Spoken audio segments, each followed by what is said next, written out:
101,1 Smart FM, The Spirit of Indonesia, Business and Inspiration. Selamat sore Smart Listener, gimana kabar Anda sore ini? Ada yang kejebak macet kah? Atau sedang beraktivitas lain? Semoga apapun aktivitas Anda selalu berjalan dengan lancar. Dan sore ini menemani Anda, saya akan mengajak untuk ngobrol terkait hal-hal ini yang pastinya relate untuk pasangan suami istri gitu ya. Dan sore ini barengan sama Rifa Majid kita akan ngobrol spesial juga bersama dengan Morula IVF Makassar.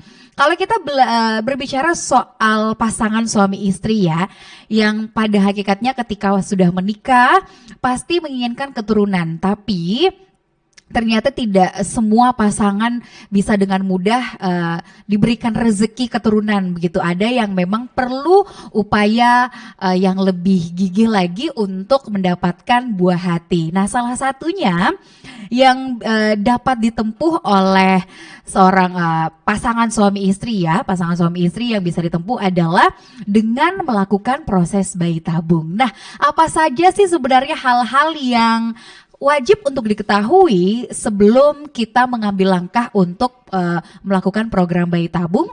Sore hari ini kita akan membahas itu, Smart Listener, bersama dengan Dokter Objin kesayangan semua emak-emak kayaknya ya. Banyak banget fansnya beliau, followersnya aja banyak banget di Instagram, salah satunya saya. Pasien beliau langsung kita sapa di studio podcast Smart FM Makassar ada Dr. Amelia Abdullah SPOG MKes. Assalamualaikum dokter, apa kabar? Waalaikumsalam, senang sekali ya hari ini kita ketemu lagi. Iya, kemarin ketemunya di kamar bersalin. Betul dokter ya.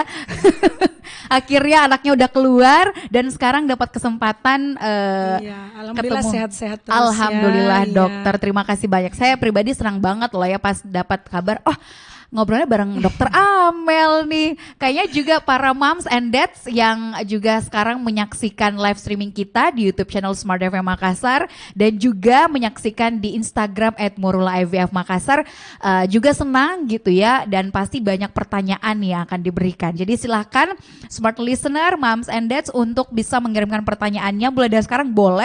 Boleh tuliskan di kolom komentar YouTube channel Smart FM Makassar ataupun ke Instagram live dari Morula IVF Makassar. Nah, dokter menyinggung soal pasangan suami istri ya, seperti yang saya sebutkan tadi, kalau menikah memang kita punya impian bersama gitu, punya buah hati gitu, ada keturunan gitu, tapi ternyata tidak semua pasangan dapat dengan mudah punya buah hati gitu. Betul sekali ya. Biasanya ada masalah-masalah infertilitas atau ketidaksuburan begitu dokter ya? Iya betul sekali. Yang terjadi pada pasangan suami istri. Biasanya apa sih yang menyebabkan itu dok? Jadi mungkin ini kan bincang santai ya, jadi kita mungkin lebih ke ngobrol-ngobrol aja. Tentunya mungkin pertama kapan sih kita anggap bahwa pasangan ini infertil?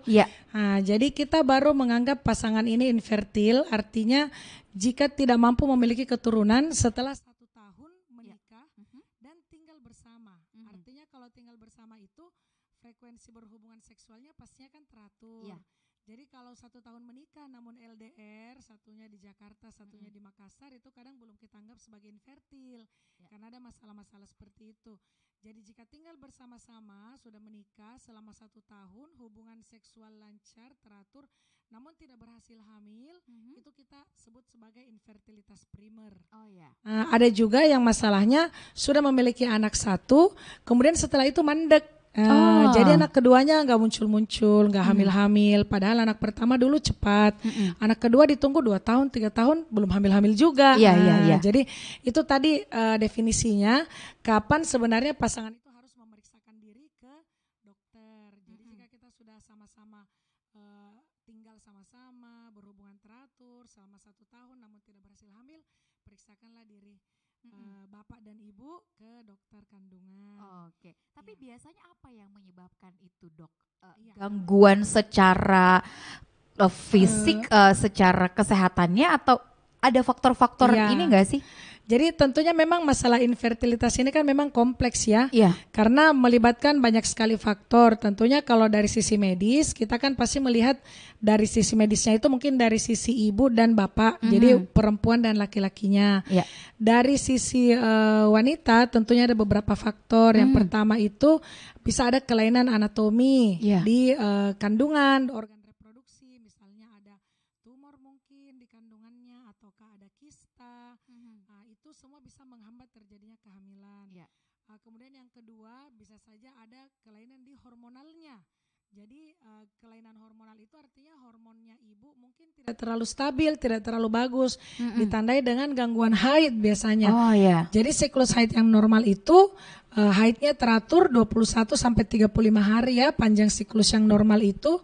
Namun pada pasien ini misalnya dia haid sekali dalam 3 bulan atau malah terlalu sering 2 kali dalam sebulan. Nah, itu artinya ada gangguan hormonal, biasanya gangguan ovulasi, artinya masa suburnya agak sulit. Kemudian itu dari faktor wanita. Ya. Kalau dari pria? Kalau dari pria itu tentunya ada masalah-masalah seperti gangguan sperma. Nah, jadi selama ini stigmanya di masyarakat itu jika tidak hamil yang periksa cenderung yang disuruh wanitanya dulu. Benar. Padahal sebenarnya faktor sperma ini memegang 20% dari penyebab infertilitas. Jadi tidak semua itu melulu karena dari pihak wanita. Kalau dari pihak pria tentunya kita harus melakukan analisa sperma. Spermanya kita lihat ada beberapa macam gangguan seperti jumlah sperma yang sangat sedikit atau jumlah spermanya spermanya tidak kuat bergerak. Jadi spermanya tidak bisa berenang, bergeraknya lambat mungkin atau bahkan spermanya cepat mati. Ketika keluar dari tubuh langsung mati. Kemudian ada juga masalah di bentuknya, bentuk sperma. Jadi ada kecacatan di bentuk-bentuk spermanya, misalnya spermanya mungkin, kepala spermanya mungkin ada yang terlalu besar, terlalu kecil, ada kelainan di ekor spermanya, pokoknya kelainan dari bentuk-bentuk sperma. Tentunya ini semua harus kita koreksi jika ingin menghasilkan keturunan seperti itu. Jadi faktor-faktornya itu memang paling banyaknya biasanya kan dari sisi perempuan, karena banyak hal yang harus kita koreksi. Iya, benar-benar. Iya, dari pihak wanita. Jadi selain tadi yang saya katakan ada miom, kista, faktor paling besar juga yang lain itu adalah adanya sumbatan pada saluran telur. Jadi anatominya kita itu kan terdiri dari rahim, kemudian ada saluran telur, kemudian ada ovarium. Ovarium itu yang menghasilkan telur. Nah, jadi kalau misalnya saluran ini yang merupakan tempat bertemunya sperma dengan telur ini yang rusak, misalnya buntu atau pernah hamil di luar kandungan, ya itu juga akan mempersulit terjadinya kehamilan begitu. Iya, jadi memang banyak yang harus diperbaiki ketika memang infertilitas itu terjadi karena faktor kelainan pada perempuan. Tapi faktor kelainan lainnya juga bisa terjadi pada laki-laki. Betul sekali. Jadi memang dari obrolan kita ini kita harus menggarisbawahi kalau nggak hamil atau belum punya keturunan bukan salah perempuannya aja. Iya, betul sekali. Karena stigma itu memang harus sudah mulai disingkirkan dari masyarakat. Sama dengan stigma malu kalau mau periksa program hamil. Jadi kadang-kadang kan pasien itu kadang baru muncul setelah 3 tahun, 5 tahun menikah, sama sekali tidak pernah melakukan pemeriksaan apapun. Hanya istilahnya menunggu saja, menunggu. Padahal sebenarnya sekarang itu tidak perlu malu untuk melakukan pemeriksaan infertilitas karena mungkin seiring dengan perkembangan zaman juga, perubahan pola makan, perubahan pola tidur, gaya hidup ya dok, gaya hidup, semakin meningkat angka kejadian infertilitas di dunia. Jadi sudah sangat tinggi angka kejadiannya. Dulu kan tidak terlalu setinggi sekarang. Sekarang sudah sangat banyak orang yang sulit mendapatkan keturunan. Jadi tidak perlu merasa malu ibu-ibu dan bapak-bapak untuk memeriksakan diri. Oke gitu, karena mungkin juga ini ya yang terjadi di masyarakat selain stigma itu tadi takut dicap mandul nih gitu ya. Ya betul sekali. Padahal belum tentu ya. Belum tentu. Semuanya ada solusinya. Apalagi sekarang Morula sudah hadir di Makassar dengan memberikan solusi itu. Iya gitu betul ya. sekali. Jadi harapannya memang mengapa kita mengedukasi masyarakat untuk rajin memeriksakan diri, tidak usah malu untuk memeriksakan diri. Karena ada beberapa faktor yang jika diketahui lebih cepat itu bisa ditangani dengan lebih baik. Benar. Jadi kadang-kadang ada yang kasus-kasus seperti hanya masalah ovulasinya saja, telurnya yang sulit membesar, kadang-kadang hanya dengan dibantu beberapa kali dengan obat-obat tertentu sudah hamil, atau spermanya dulu mungkin tidak seburuk sekarang istilahnya. Jadi tidak usah malulah bapak-bapak dan ibu-ibu memeriksakan, karena apapun kondisinya sekarang ini sudah ada solusi. Di Makassar juga kan sudah ada Morula IVF Makassar yang menawarkan pilihan inseminasi dan bayi tabung. Oke, baik. Itu adalah 2 cara treatment ya untuk membantu moms and dads atau smart listener yang ingin mempunyai buah hati. Tapi treatment tersebut diberikan untuk kasus yang seperti apa sih? Nanti kita akan bahas di sesi selanjutnya ya dokter ya. Untuk Anda smart listener, jika ingin bergabung bisa langsung tuliskan komentarnya di YouTube channel Smart FM Makassar, dan kita akan kembali setelah jeda berikut.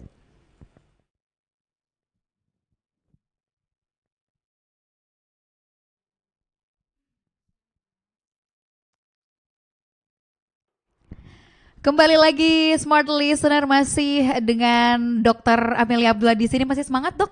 Ya, harus semangat lah. Harus dong. Ya, ibu-ibunya kan pejuangnya juga disuruh semangat. Masa dokternya loyo.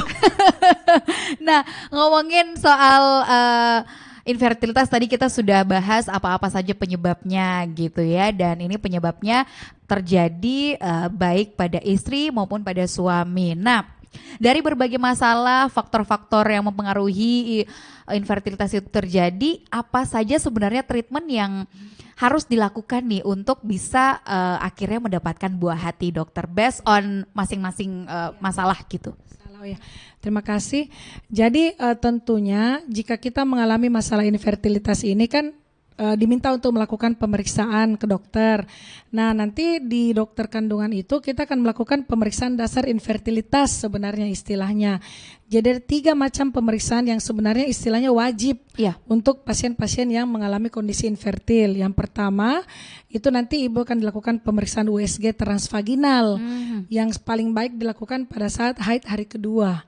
Jadi kontrolnya itu pada saat ibunya lagi haid, kecuali pada pasien yang haidnya kacau, tidak teratur, boleh kontrol kapan saja. Pada saat itu dilakukan pemeriksaan USG transvaginal yang bertujuan untuk melihat apakah ada kelainan di organ reproduksi ibu. Jadi misalnya ada miom, ada kista, telur-telurnya kecil atau tidak, ada polip endometrium, polip cervix, harapannya semua bisa kelihatan dari pemeriksaan tersebut. Kemudian yang kedua itu dari pemeriksaan bapak. Jadi analisa sperma. Analisa sperma jika sudah menikah lebih 1 tahun sudah sangat disarankan. Kadang-kadang masih banyak juga sih yang masih maju mundur. Nggak apa-apa dok, ibu aja dulu, Kita kadang mengerti ya, kadang-kadang kan ya namanya laki-laki ya. Iya, benar-benar. Ya, jadi kita enggak apa-apa, kita periksa dulu selengkapnya ibu. Namun jika ternyata kita periksa baik-baik saja, normal, tentunya suatu saat memang kita lakukan pemeriksaan analisa sperma. Kemudian pemeriksaan ketiga itu namanya HSG, hysterosalpingografi. Itu adalah pemeriksaan yang dilakukan oleh dokter radiologi dengan menyuntikkan cairan kontras ke dalam rahim, kemudian dilakukan X-ray yang bertujuan untuk melihat saluran telurnya buntu atau tidak. Jadi syaratnya tadi kan saluran telurnya harus bagus, salah satu atau dua-duanya begitu untuk bisa hamil. Jika sudah melalui tahapan ini, kita akan melihat apa sebenarnya masalah dari pasangan ini. Karena kadang-kadang itu penanganannya berbeda untuk tiap pasangan tergantung masalah masing-masing. Misalnya pasangan A, ibunya bagus-bagus semua, rahimnya bagus, hormonnya bagus, telurnya bagus. Ternyata suaminya yang bermasalah di spermanya. Atau pasangan B, suami baik, istri telur ada, tapi ternyata salurannya buntu. Kemudian pasangan C misalnya dua-duanya bagus, tidak ada masalah di anatomi, ternyata hormonnya ibu yang kacau, misalnya pada pasien PCOS. Jadi tentunya akan berbeda treatmentnya. Rata-rata tahapan treatment untuk infertilitas itu kan kita selalu mulai dari yang paling sederhana. Jadi jika masalahnya memang dua-duanya baik-baik saja, namun hanya istilahnya telurnya yang sulit membesar, masa suburnya yang sulit ditentukan, kita biasanya memulai dengan promil alami istilahnya, itu dengan terjadwal ya dokter ya? Iya, pemberian obat untuk menginduksi ovulasi istilahnya. Jadi dipancinglah telurnya ibu ini membesar sesuai dengan jadwal yang kita harapkan. Setelah telurnya bagus, kita berikan tanggal berhubungan. Harapannya kalau masalahnya cuma ovulasi ya insya Allah sudah bisa hamil. Nah, jika ternyata itu tidak berhasil, naik level lagi. Misalnya ternyata sudah dicoba 3 bulan misalnya telurnya ada terus, tapi tidak jadi-jadi. Ternyata kita cek lagi. Ternyata spermanya Bapak mungkin agak kurang pergerakannya. Nah, kita berikan lagi treatment untuk Bapak. Harapannya masih bisa untuk alami. Jika kita sudah melakukan program alami ini 6 bulan berturut-turut, namun tidak menghasilkan kehamilan, biasanya kita sudah menyarankan untuk naik ke teknologi reproduksi berbantu. Jadi teknologi reproduksi berbantu itu kan ada 2, ada inseminasi, ada bayi tabung. Nah, pertama kita bahas yang inseminasi dulu. Inseminasi dulu, oke. Kan bayi tabung itu yang tahap terakhir ya. Nah, inseminasi itu adalah suatu proses program teknologi reproduksi di mana itu kita sebagai dokter membantu memasukkan sperma pasien langsung ke dalam rahimnya ibu. Jadi nggak usah berantem lagi gitu ya. Jadi ibaratnya yang kemarin-kemarin waktu program alami itu diaturkan ibu berhubungan tanggal sekian.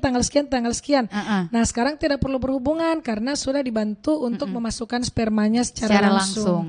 Jadi tentunya tahapannya juga ibu tetap dilakukan induksi ovulasi, dapat telur yang baik yang biasanya disuruh berhubungan, nanti akan dilakukan inseminasi. Jadi spermanya Bapak diambil, diproses, kita ambil sperma yang bagus-bagus, harapannya yang kuat berenang, dan dimasukkan langsung ke dalam rahim ibu. Nah, pada saat dimasukkan ke dalam rahim ibu, sampai di situ saja sebenarnya dibantunya. Jadi spermanya masuk, itu harus berenang sendiri ke saluran, membuahi sendiri telurnya, dan kembali sendiri embrionya ke dalam rahim. Jadi peluang keberhasilan inseminasi itu sekitar 20%. Biasanya kelihatan hasilnya berapa lama dok dari proses setelah insem? Setelah insem? Sekitar 14-15 hari. Ditunggu prosesnya itu ya. Jadi jika gagal biasanya ibunya secara alami akan haid begitu. Jika positif ya tidak haid, test pack positif, USG ya alhamdulillah.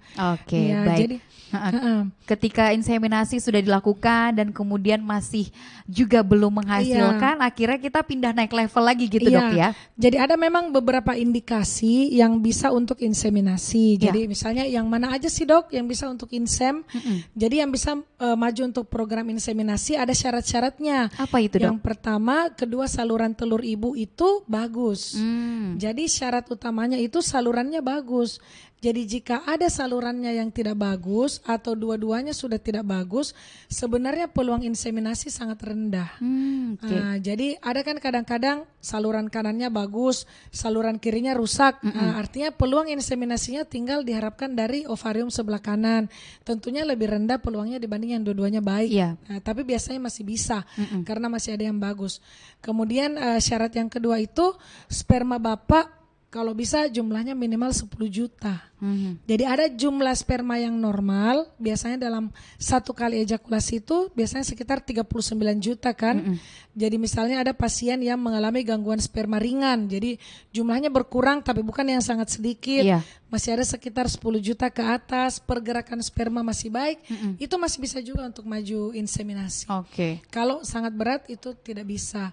Kemudian yang bagus juga untuk maju inseminasi itu pasien dengan gangguan ovulasi, misalnya PCOS yang ringan. Jadi yang haidnya kacau sekali dalam 3 bulan, masa suburnya tidak jelas, kadang bisa kita bantu dengan pemberian obat-obat induksi ovulasi, bahkan kadang kita bantu dengan suntikan hormon. Harapannya bisa mendapatkan telur yang lebih baik. Kemudian maju inseminasi. Nah, itu tadi yang untuk insem itu yang bisa maju, atau yang endometriosis ringan. Itu juga bisa. Dan kemudian setelah semuanya dilalui ya dengan berbagai upaya tadi, dengan berbagai macam faktor kondisi gitu ya, akhirnya pasangan ini memutuskan untuk ya udah deh kita naik level untuk mencoba peruntungan di bayi tabung gitu. Betul. Ya. Apa-apa nih yang harus kemudian dipenuhi diperhatikan gitu ya oleh pasangan yang memang memutuskan untuk mengambil program bayi tabung setelah sebelumnya sudah melalui banyak level gitu sebelum ke bayi tabung. Dokter ditahan dulu jawabannya dokter ya. Kita akan break dulu sejenak. Sesaat lagi Smart Listener, pertanyaan Anda akan kami jawab di sesi selanjutnya. Jangan kemana-mana, tetap bersama kami.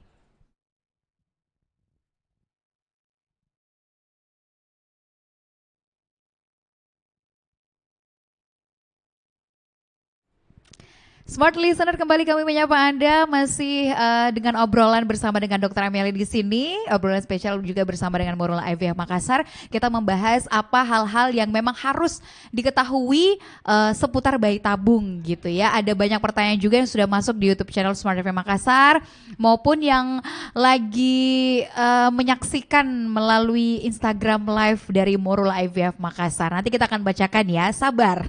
Mama and Dad juga sabar.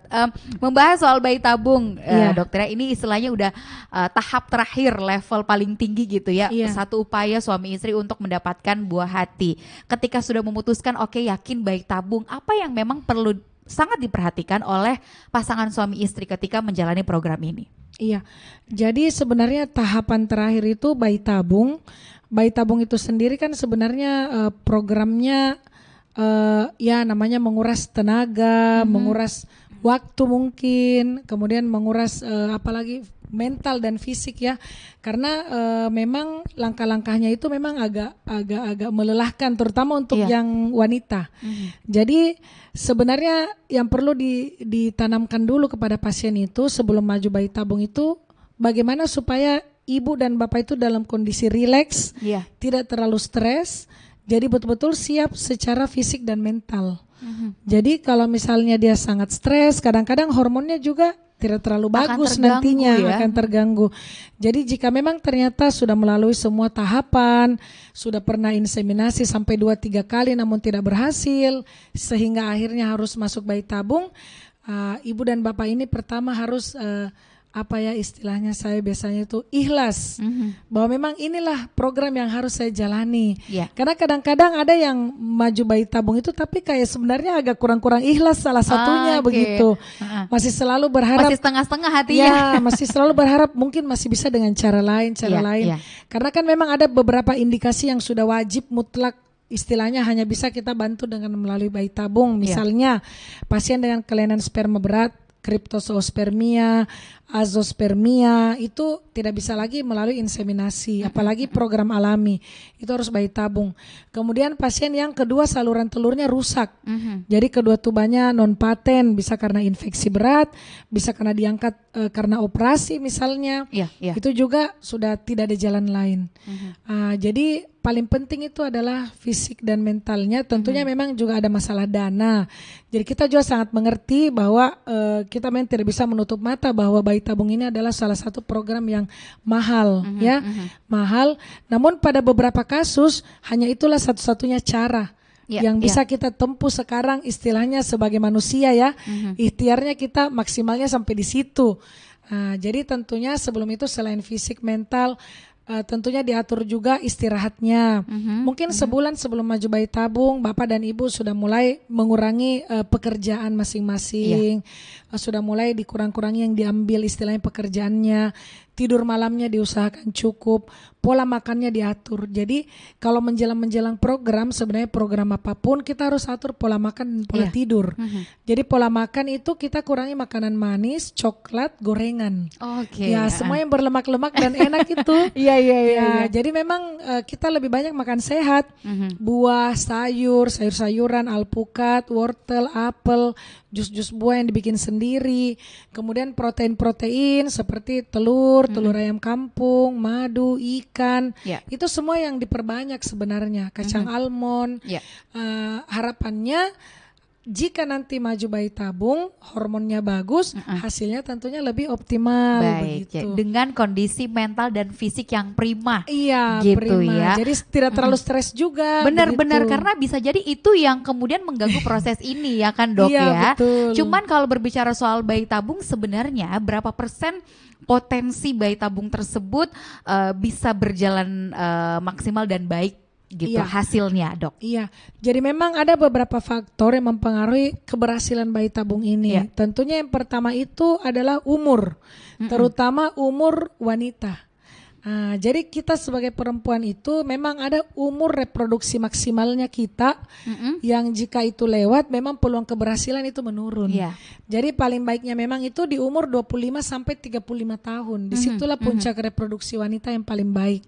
Di atas 35 tahun sudah mulai menurun sekitar 80% saja begitu. Dari yang awalnya mungkin 100% kalau program alami ya, angka kesuburan bukan bayi tabung ya. Bukan bayi tabung ya, baik. Di atas 40 tahun lebih turun lagi. Jadi bisa turun sampai 40% begitu. Harapannya dengan dibantu bayi tabung peluang itu meningkat. Nah, meningkatnya itu bisa 40 sampai 45% keberhasilannya.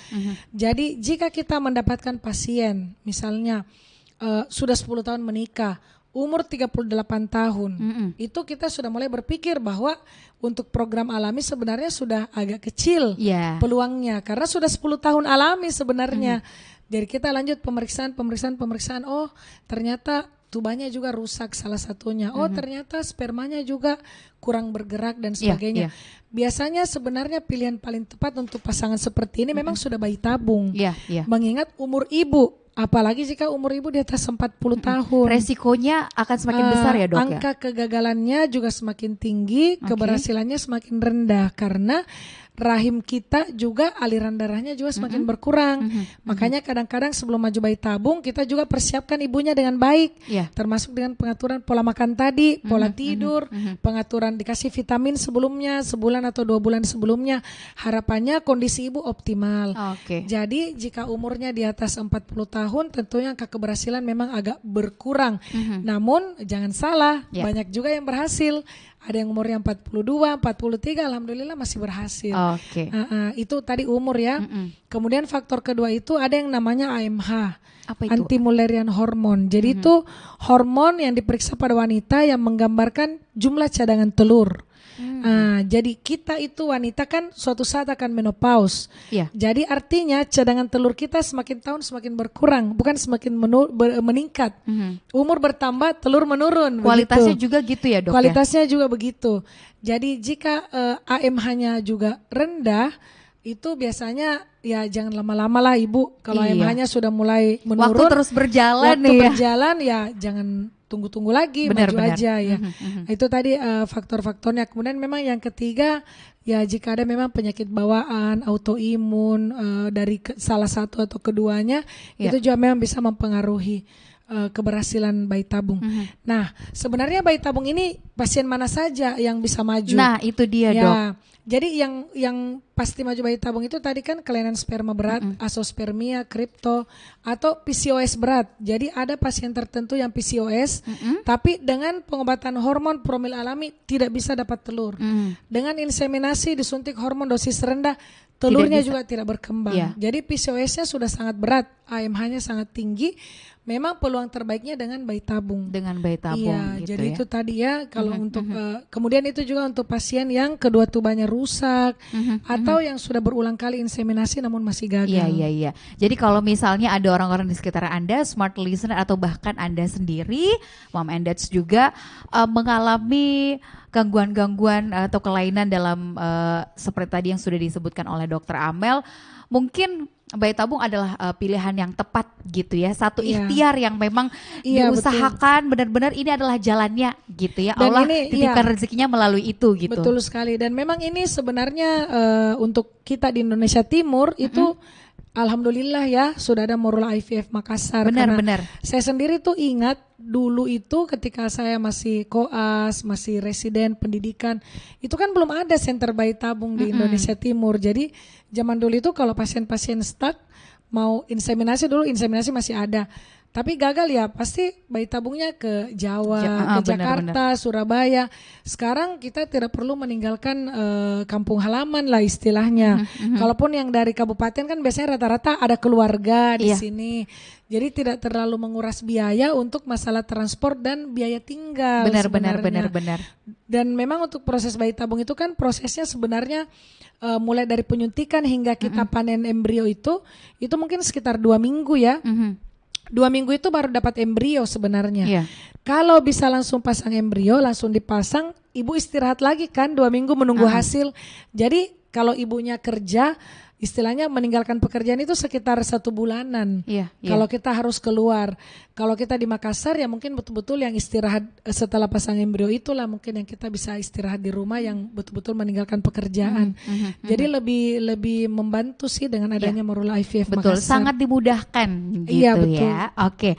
Nah, tadi sudah panjang banget nih penjelasan dari Dokter Amel dan luar biasa jelas gitu ya.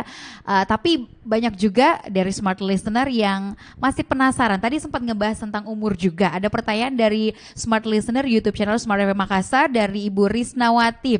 Dok, saya umur 40 tahun ya, baru aja keguguran. Apakah masih ada peluang hamil lagi, Dok? Gimana? Jadi yang namanya peluang tentunya masih ada selama ibu masih punya telur dan bapak masih ada sperma. Tapi memang peluang itu kan semakin umur bertambah semakin berkurang istilahnya. Namun itu harusnya menjadi cambuk untuk ibu bahwa ibu harus program secepatnya. Benar. Karena umur itu tidak menunggu. Dan alhamdulillah kemarin itu saya ada pengalaman satu pasien itu dia hamil ke-9, umurnya 43 tahun. Tapi 7 kalinya itu keguguran. Waduh. Jadi dia hamil akhirnya yang berhasil bertahan ini di umur 43 tahun. Jadi anak yang hidup baru 1. Sisanya keguguran sampai 7 kali.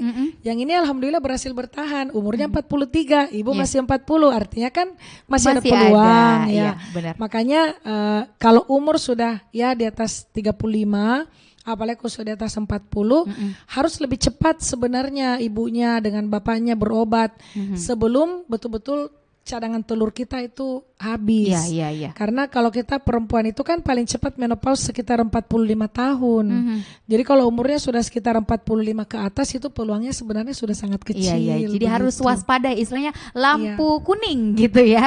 Umur betul. 40 tahun ke atas gitu. Tapi Dok, biasanya gini ya, apakah pernah memang terjadi ada pengalaman begitu pasien yang sudah menjalani bayi tabung dinyatakan berhasil nih, dinyatakan hamil, alhamdulillah. Tapi dalam perjalanan hamil kan ada sekitar 40 minggu ya, ada 9 bulan perjalanan hamil itu ada permasalahan yang terjadi di situ, mungkin saja ada yang keguguran atau yang sebagainya. Dari Morula sendiri atau dari dokter, treatmentnya seperti apa? Jadi sebenarnya itu bayi tabung adalah proses ikhtiar untuk membuat ibu ini hamil. Setelah hamil, kehamilannya itu berlangsung seperti kehamilan yang lainnya. Jadi bisa juga keguguran, bisa juga tidak berkembang, bisa juga lahir prematur. Nah itu, jadi kadang-kadang itu dipikirkan bahwa bayi tabung itu istilahnya jaminan bahwa nanti akan sampai 9 bulan akan lahir. Tidak. Jadi itu adalah usaha untuk membuat ibu berhasil hamil karena mungkin ada kendala sehingga tidak bisa hamil secara alami. Jadi ketika sudah hamil perjalanannya hampir sama dengan kehamilan yang alami.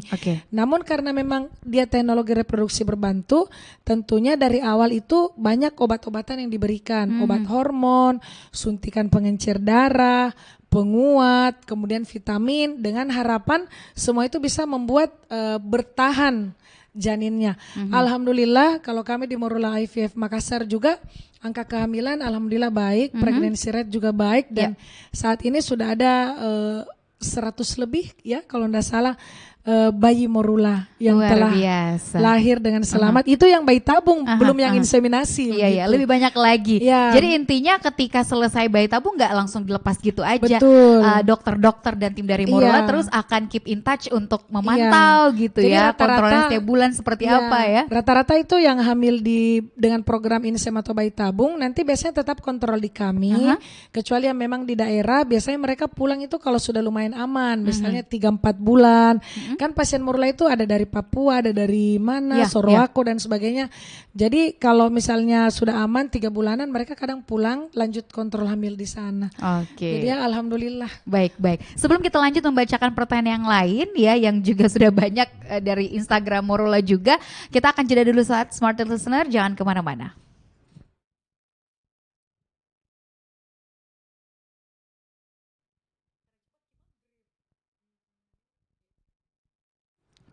Smart listener, kita sampai di sesi yang terakhir, gak kerasa ya dok ya. Iya, betul kayaknya sekali. Masih pengen ngobrol sama dokter Amel nih, pertanyaan juga banyak banget. Tapi smart listener kalau nanti pertanyaannya belum sempat terjawab bisa langsung berkonsultasi ke Morula IVF Makassar. Nah kita ke pertanyaan dari Tita Ahmad. Dok bisa jelaskan tentang teratospermia, apa penyebabnya dan gimana cara mengobatinya dok? Teratospermia itu adalah salah satu kelainan dari sperma, di mana bentuk spermanya banyak yang abnormal. Jadi sperma tadi kan kita dinilai dari jumlah, pergerakan, bentuknya, dan bentuk.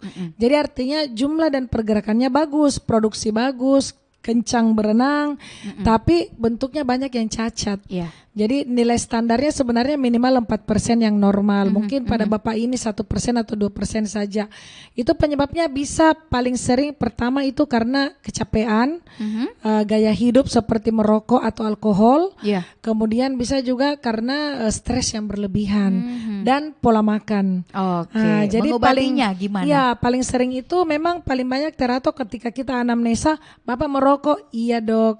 Suka begadang? Iya dok. Kerjanya memang kalau malam, kalau siang tidur. Nah, jadi kadang-kadang memang ada perubahan gaya hidup yang harus kita tekankan pada saat konsul. Ini spermanya bagus Pak, ibaratnya ini pabrik produksi bagus tapi kualitas lagi turun. Jadi diperbaiki pola tidurnya, kalau bisa 8 jam tiap malam. Kalau merokok bisa dikurangi atau dihentikan, apalagi kalau alkohol dikurangi atau dihentikan. Kemudian jika memang pekerjaannya istilahnya stres sekali, stres berat, mungkin bisa dipertimbangkan bagaimana menyiasatinya, apakah dengan apa istilahnya tukaran atau bagaimana. Dan tentunya nanti akan dibantu dengan pemberian suplemen. Sudah terjawab ya cara mengobatinya. Rubah gaya hidupnya gitu ya, kalau memang bermasalah di gaya hidup ya. Kemudian kita ke pertanyaan dari Ida G02. Berapa besar peluang untuk hamil bila di rahim terdapat miom intramular dok? Oh ya, jadi miom itu kan artinya ada tumor ya, ada tumor yang tumbuh di rahim. Itu memang ada yang intramural, ada submukosa, ada yang di luar begitu. Kalau intramural itu artinya dia pas di tengah rahim. Dan biasanya kalau intramural itu dia menyebabkan gangguan di dinding rahim juga. Jadi kadang-kadang kalau miomnya intramural dan tidak berhasil hamil, biasanya kita sarankan untuk mengangkat miomnya terlebih dahulu. Iya, karena peluangnya agak kecil jika dia sampai mendesak ke dalam dinding rahim dan menyebabkan gangguan seperti pendarahan, haid yang memanjang, itu agak sulit biasanya. Berarti miomnya yang diatasi harus dulu, diatasi dulu baru kita maju program. Jika dia intramural, tapi jika dia menempel di luar saja subserosa, hanya seperti konde saja di rahim, tidak mengganggu dinding rahim, kadang-kadang tidak bermasalah. Oke, baik. Jadi peluangnya tetap ada ya dok ya? Iya. Oke, kita ke pertanyaan selanjutnya. Tips untuk cepat hamil untuk yang PCOS dok, dari Hasnia Nita. Ya itu PCOS pasiennya paling banyak ya. Kalau 10 pasien promil yang masuk, 8-nya PCO. Jadi entah kenapa memang kita di Sulawesi itu, Indonesia sih sebenarnya banyak sekali PCOS, mungkin karena pola makan. Jadi PCOS itu sekumpulan gejala sindrom yang mencakup kelainan haid, hormonal di mana siklusnya tidak ovulasi. Kemudian ada banyak gejala seperti akne, ada kumis-kumis tipis yang muncul, dan ketika kita lakukan pemeriksaan USG telurnya kecil-kecil. Nah, jadi caranya memang kalau yang masih mau yang alami, tentunya ibu harus memperbaiki gaya hidup, pola makan, turunkan berat badan. Paling banyak yang pasien PCOS ini kebanyakan banyak yang obesitas. Gitu ya. Jadi jika ibu berat badannya turun, pola makannya diubah, dihindari gula, cemilan manis, minuman-minuman manis, kemasan, boba-boba, harapannya itu metabolismenya membaik, ovulasinya membaik dan bisa hamil secara alami. Jadi kita selalu sarankan mengatur makan, turunkan berat badan dan olahraga. Itu untuk PCOS kalau yang paling ringannya ya. Namun jika dengan itu tidak berhasil, boleh konsultasi lebih lanjut. Kadang kita bantu dengan induksi ovulasi saja. Bisa langsung datang temui Dokter Amel di Morula IVF Makassar ya. Kita ke pertanyaan selanjutnya dok. Apabila nih percobaan pertama di bayi tabung gagal, rangkaiannya apakah harus diulang lagi dari awal atau ada step tertentu dok yang diulang aja gitu? Dari Wahidayat. Iya. Jadi step bayi tabung itu kan kita bagi 3 bagian besar. Yang pertama itu stimulasi ovarium, proses penyuntikan hormon. Ketika ibu disuntik-suntik obat untuk membesarkan telur-telur yang ada. Fase kedua itu ovum pick up. Ketika kita dipanen istilahnya telur-telur yang tadi itu, kemudian masuk ke proses ICSI, dipertemukan dengan sperma. Setelah dipertemukan dengan sperma, kita kan dapat embrio. Alhamdulillah, embrionya masuk ke tahapan embrio transfer. Nah, jadi itu 3 tahapan besar.